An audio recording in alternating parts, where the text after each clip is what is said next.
Olá, pessoal! Tudo jóia? Então, bem-vindos a mais um episódio do nosso podcast Caçador de Mim.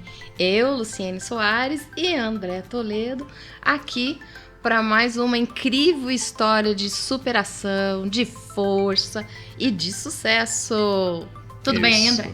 Tá tudo bem, Lu. Preparados, eu, você e o ouvinte, para mais uma biografia, gente. O podcast Caçador de Mim, ele é muito bacana. A gente fica conhecendo histórias incríveis.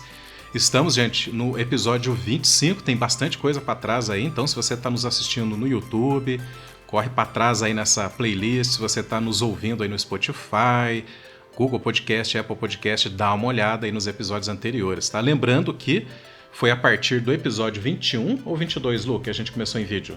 21. Foi no 21, começamos em vídeo. Os anteriores só áudio. Mas tudo é muito bom, inclusive a biografia de hoje, né? Exatamente, que as biografias são sempre incríveis, gente. Então, às vezes, sem querer, a gente esbarra, né? Num nome, tava procurando uma coisa e ia fazer sobre outra. De repente, no meio do caminho, li sobre tal pessoa e falei, não, vai ser essa. Né? Então venham conhecer essa incrível história de hoje. Bora lá! E se vocês tiverem alguma dúvida, algum comentário, alguma sugestão, gente, não hesitem em escrever nas nossas redes sociais ou aqui embaixo nos comentários, ok? E sigam o nosso canal, vamos lá. Inclusive é super fácil, né, Lu? Identificar a gente nas redes sociais mais usuais. É só digitar lá Podcast Caçador. Então, quer achar a gente no Insta? Podcast Caçador. Quer achar a gente no YouTube? Podcast Caçador. Quer achar a gente onde mais? Facebook. Uhum. Podcast Caçador. Isso. Até Twitter, né, Lu? Até Twitter. Podcast Caçador. Então vamos lá. O nome da nossa biografada de hoje se chama Ruth de Souza. Ruth de Souza? Nossa, eu confesso que se me falasse esse nome Ruth de Souza, eu não ia lembrar quem que era. Você sabe que quando você mencionou a primeira vez, eu lembrei vagamente, tá? Mas depois que a gente identifica, assim, onde foi que ela trabalhou, o que ela fez, aí não tem jeito, né? Acho que todo brasileiro, uma vez ou outra, já viu esse rostinho aí. Não, com certeza, com certeza. É que o André é mais noveleiro do que eu acho. Ai, ai, ai. Então, ó, já dei um spoiler. Sim, ela é uma atriz. Sim, ela fez várias novelas. Sim, vamos conhecê-la. Então, Ruth de Souza nasceu em 1921. Isso quer dizer que o ano passado, né, nós estamos em 2022, ano passado foi o centenário do aniversário dela. Inclusive, já vou falar outra coisa, a Google fez um doodle sobre Ruth de Souza o ano passado, olha, ao completar gente, os 100 anos de aniversário dela. Para você ver a importância dessa personagem, que às vezes a gente não sabe. Até porque o espaço do doodle, do Google, aliás, gente, doodle, para quem não, acho difícil alguém não conhecer, mas pode acontecer. Quando você acessa ali o site do Google, tem lá a figurinha homenageando a pessoa do dia. É um espaço muito concorrido, quer dizer que ela apareceu ali, significa que... Apareceu ano passado, né? Fez grandes feitos. Então, bora lá. Então, ela nasceu no Rio de Janeiro, mas ela se mudou pequenininha ainda para as Minas Gerais, né? Alô, Minas Gerais! Que André Toledo adora falar as Minas Gerais, né? Mas Minas ela Gerais. Nasceu em Minas Gerais. Eu também nasci nas Minas Gerais, se o ouvinte ainda não sabe. Onde ela viveu até os 9 anos de idade. Com o falecimento do pai dela, ela e a mãe voltaram para o Rio de Janeiro e foram morar numa vila de lavadeiras, okay, no bairro de Copacabana. Quando ela chegou ao Rio, uma das primeiras coisas que ela fez, que ela ficou encantada, foi ir ao cinema. Mas a mãe dela, olha só, era uma pessoa extremamente ligada à cultura e fazia de tudo, trabalhando de lavadeira, para conseguir levar a filha nesses espaços culturais naquela época. Pensa, nós estamos falando aí de 1930. Pois né? A cultura não tinha essa projeção toda, ainda não significava um mercado, digamos assim, que gerasse renda, trabalho e reconhecimento social, gente. Embora a cultura seja linda nessa época, não, né? Principalmente para as pessoas menos afortunadas, né? De vida mais simples e ali na labuta, né? Muito menos para eles, né?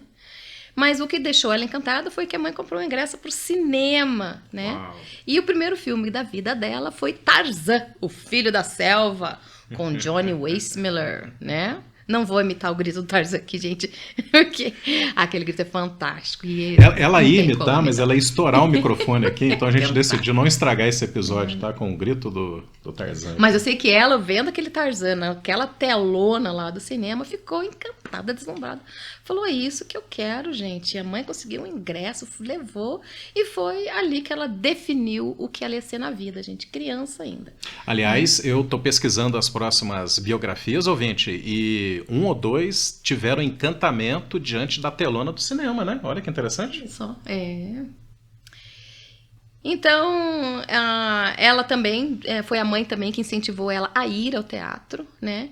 A mãe ganhava ingressos das patroas de quem ela lavava roupa, né? E com isso a filha conseguia ir ver óperas e peças e outros espetáculos lá no Teatro Municipal. Então ela continuava se encantando. Aos 17 anos, ela conheceu um grupo da faculdade, né? Da União Nacional de Estudantes, da UNE, né, que estava tentando formar uma companhia de teatro para negros, tá? Então, em 1945, ela adentrou num grupo chamado Teatro Experimental do Negro, chamado TEN, né? A abreviatura é TEN, né? Com N no final. Liderado por Abdias do Nascimento. Abdias também foi um ator, professor, uma pessoa muito engajada também com causas e na cultura também. É um nome frequente aí nas linhas da história, gente.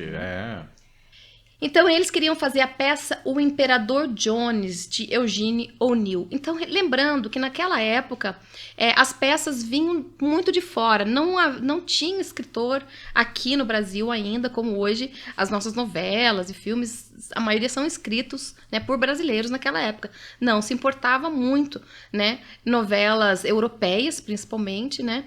E também lá dos Estados Unidos. Então, Eugene O'Neill, né, tinha escrito já alguns roteiros e eles queriam adaptar esse que é Imperador Jones, né? Mas, começando uma companhia. Naquela época, você tinha que aliás, ou até hoje, né? Você tem que pagar direitos autorais. Eles falaram, puxa, a peça é tão legal, a gente queria fazer, vamos gastar uma fortuna pagando direitos autorais lá pro tal do Eugene O'Neill. Daí a Ruth falou assim, gente, por que a gente não escreve uma carta para ele e fala assim, olha, a gente é pobre, não tem dinheiro, mas a gente ama teatro, a gente quer fazer uma peça sua, você não pode dar os direitos pra gente? Todo mundo ficou assim, Será? Mas o não a gente já tem, então escreveram. O que aconteceu? Deu certo? O O'Neill passou todos os direitos de todas as suas peças para a Companhia dos Negros. Uau! Isso foi assim, Poxa muito Deus. uau naquela época. E você sabe quem era Eugene O'Neill? Não. Ele era sogro do Charles Chaplin. A filha dele... Gente, ela não me conta essas coisas, é pra me pegar de surpresa mesmo. Peraí. Jane O'Neill, que cedeu os direitos dos roteiros. A filha dos dele era textos. casada com Charles Chaplin. A filha dele era casada com Charles Chaplin. Que conexão, gente. Então pensa como a imprensa aqui no Brasil ficou doida, falando assim, gente, o sogro do Charles Chaplin está dando todos os direitos das suas peças para uma companhia nova de teatro. Mas você sabe de que negros. a minha surpresa foi essa, já imaginando o efeito promocional para eles, para essa companhia já, né? Exatamente. Então, lógico, isso alavancou muito a companhia, né? Então, foi o primeiro grupo de teatro negro a subir no palco do Teatro Municipal do Rio de Janeiro. Olha que feito, né? Exatamente com essa peça, né? Alguns anos depois, né, por indicação de Pascoal Carlos Magno, né, ele assistindo as peças, né, onde a Ruth estrelava, né, recomendou ela para uma bolsa nos Estados Unidos, porque veio um patrocinador, não exatamente patrocinador, mas um buscador de talentos, vamos chamar assim, né? Pedir indicação de atrizes, atores brasileiros para levar para os Estados Unidos para fazer um curso intensivo lá, né? Lá tem universidades de artes fantásticas, e imagine, né? Lógico, todo o cinema que a gente conhece começou lá nos Estados Unidos, né? Então lá, famosérrimos por isso, vieram buscar gente para conseguir ter a oportunidade de estudar lá. E o Pascoal Carlos Magno, que foi a pessoa a quem pediram a indicação, indicou, sem sombra de dúvida, falou assim, a única pessoa que eu tenho para indicar para você é a Ruth de Souza. Então ela recebe uma bolsa da Fundação Rockefeller e passa um ano nos Estados Unidos, em Washington, na Academia Nacional de Teatro Americano e em Nova York, 3 lugares diferentes, fazendo toda essa experiência, tendo toda essa bagagem, né, no seu currículo. E, gente, olha só, em um mês ela já estava apresentando lá uma peça em inglês. Essa mulher era um fenômeno de aprendizado, né? Meu Deus. Fenômeno. Você vê, numa provocação, né, dela, olha, mas por que a gente já tem, vamos escrever, vamos pedir, pronto, todas as conexões, né? Lu, só um adendo aqui, uma parte, um acréscimo, se você prefere, ouvinte. Rockefeller, na história, né, das indústrias e da cultura, foi um grande mecenas. Significa que ele mesmo, enquanto pessoa física, incentivou e financiou vários projetos culturais e artísticos, o que deu origem à Fundação Rockefeller, que é famosíssima no mundo inteiro em termos de auxiliar patrimônio histórico, artístico, não só nos Estados Unidos, como no mundo inteiro. Inclusive, fica aí, tá, ouvinte? A dica, se você acha que na tua cidade, né, na tua localidade tem alguma coisa a ser feita, uma recuperação de museu, preservação de acervo, né? Fundação Rockefeller, gente, é uma das possibilidades além das próprias leis de incentivo no Brasil. Muito bem. Gostou dessa parte? Muito bom, muito bom. São dicas que a gente dá, né? Uhum. Então, em 48, né, ela volta, ela faz estreia no cinema, né? Em Terra Violenta, adaptado do romance Terras do Sem Fim, né? E a partir daí a carreira de atriz dela fica focada no cinema. Foi contratada, a gente na época chamava Vera Cruz, né, a companhia de cinema, para atuar no filme Sim a Moça. Então, se você acha que Sim a Moça só existe aquela novela de época que foi regravada, acho que faz pouco tempo até. Não, Sim a Moça foi um filme, né, antes de tudo isso. E dirigido por Tom Paine, e depois fez também Candinho, de Abílio Pereira, que ela estrelou junto ao lado de Mazzaropi. Tá? E aí, a gente dá spoiler ou não dá do próximo episódio? Não, que você acha? eu não sei se eu ia falar. Tem a ver com essa última fala da Lu. Então, gente, se você tiver oportunidade, se você não estiver dirigindo nesse momento, se você não estiver em situação de risco, volta aí uns 30 segundos, porque o próximo episódio do Caçador de Mim tem a ver com essa última fala e algum personagem que está aí, hein? Opa! Mas ela não gostou muito de fazer comédia, porque ela falou que era muito difícil fazer comédia, fazer as pessoas rirem. O foco dela era drama, ela gostava mesmo de fazer drama, ok? E por seu desempenho em Sim a Moça, gente, ela foi a primeira atriz brasileira a ser indicada para um prêmio internacional.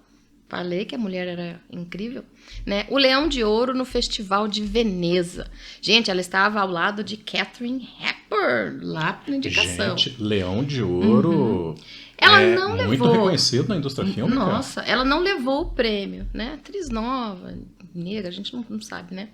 Mas ela foi recomendada e foi muito elogiada pela sua atuação nesse filme internacionalmente. Então, na década de 50, ela começa a participar de radionovelas e a atuar na televisão. Então, foi do teatro para o cinema e agora a televisão, né? E na televisão, ela fez uma carreira imensa também. Começou na TV sólida. Tupi, né? E continuando a fazer teatro.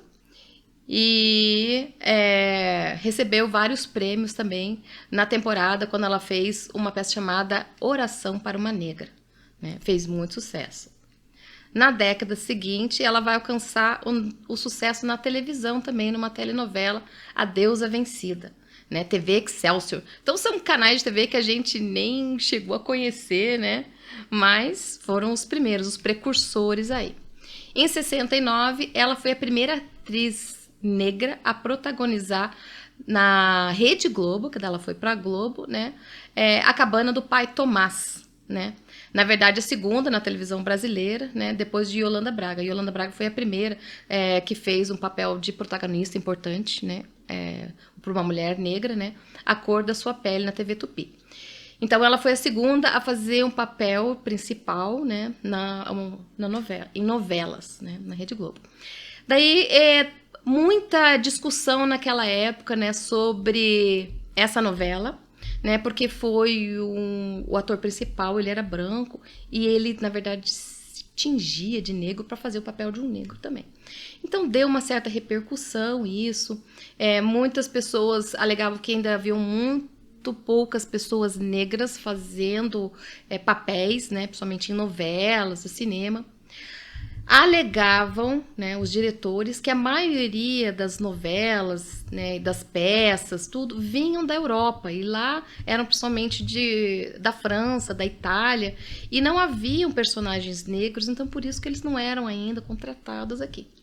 Mas a partir de um momento ali da década de 60, 70, começou a prosperar, né, a escrita de novelas e de roteiros por brasileiros. Então, daí começaram a incluir os personagens negros. Olha, teve um caso que... existe uma biografia da Ruth, um livro lançado lá por uma editora chamada Aplauso, uma coleção lá que depois a gente até passa, né, coloca ali no YouTube, porque é incrível a história dela, você vai lendo, você vai se deliciando, porque é muita superação ali na vida, é muita coisa, muita luta ali, e ela em nenhum momento ela reclama dessas lutas, né? A Ruth em nenhum momento ela ficou se lamentando por causa da cor da sua pele, porque era injusto, tal, não sei. Ela aceitava cada papel com a maior humildade do mundo, né? E ia lá e dava o seu melhor, e falam que ela era espetacular em qualquer, no palco, no cinema, na televisão, ela era espetacular. Mas naquela época, então, né, os papéis de negros eram principalmente como escravos, como empregados, né, como bás, né, daquela época. E ela foi interpretar um papel de uma dessas pessoas simples do campo e tal, e ela era magrinha, e o diretor falou assim, nossa, mas acho que você é muito magrinha pro papel, né, acho que não vai dar. Dela, eu morei lá em Minas Gerais, eu morei no campo, e eu vi os trabalhadores de lá, não tinha nenhum gordo, não, era tudo muito magrinho, pele seca lá, trabalhando arduamente no campo. Então, por que eu, só porque eu sou magrinha, não posso ter esse papel? Olha. Então, ela argumentava muito com os diretores. Então, vocês lendo lá, né, quem quiser mais a fundo, vai achar vários argumentos delas. E ela conseguia, né, os papéis com esses argumentos. Que, né, tem também empregada, trabalhadora, tal, não sei o quê, magrinha, né? Era o fenótipo dela, não ia mudar. Né? E muito trabalhadora ali, porque suava a camisa e era magrinha. Então foi muito legal as discussões dela. Em 2016, né, depois dessa carreira brilhante de atriz, aí, ela foi homenageada pelo Centro Cultural do Banco do Brasil.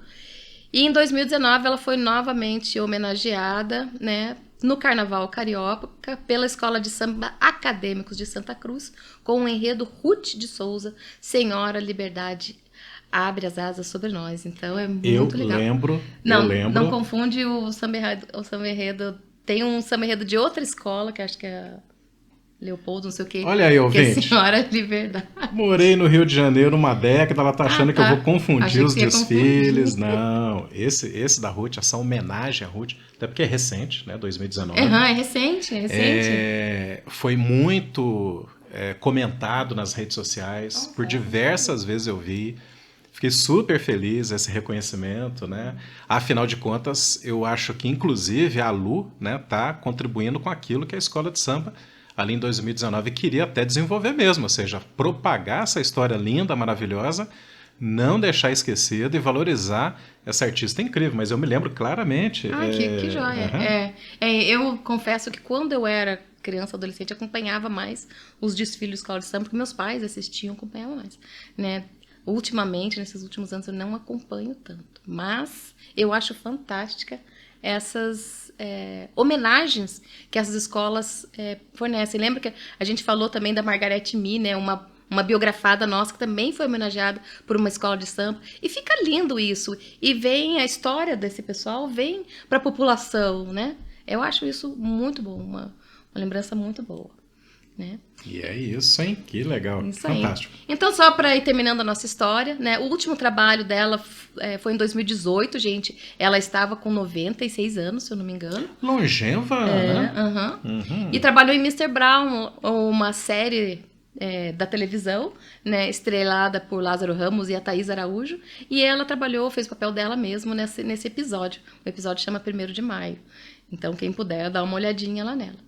Ela faleceu em 2019, né, aos 98 anos, né? Então essa pessoa incrível que deixou um legado enorme e abriu portas para muitas atrizes e muitos atores negros que hoje estão aí fazendo sucesso, né? Inclusive Lázaro Ramos e Thaís Araújo, né, que são dessa série aí, né, espetaculares. Então foi realmente uma desbravadora.